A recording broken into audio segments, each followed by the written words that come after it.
Selepas melawat mercu tandem bandar Saigon seperti Statue of Ho Chi Minh, Saigon Central Post Office, Ho Chi Minh Boat Street, The Imanis meneruskan lagi lawatan untuk hari ketiga ke sebuah tempat yang menyimpan kisah sebenar di sebalik sejarah Perang Vietnam iaitu War Vietnam Museum.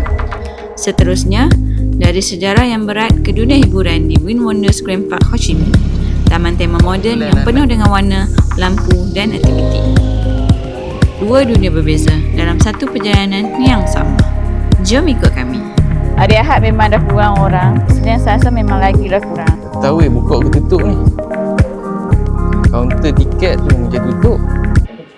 Syam kau tengok sini yang dia ni kena kaki dia kena potong supaya dia tak boleh lari daripada penjara. Kes ni US dengan Republik Vietnam yang buat sebab dia pernah kena denda lah. Lebih 20 juta galen bahan ini disembuh ke seluruh bumi Vietnam. Kesan-kesan real dia. Aku rasa confused. Dia pun ni macam ada tak ada percaturan nak masuk.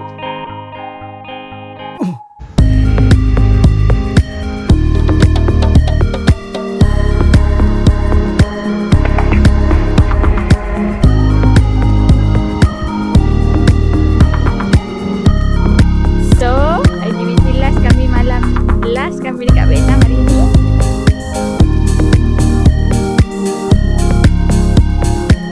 Dia ni murah ni. Tadi tanya dekat Bintan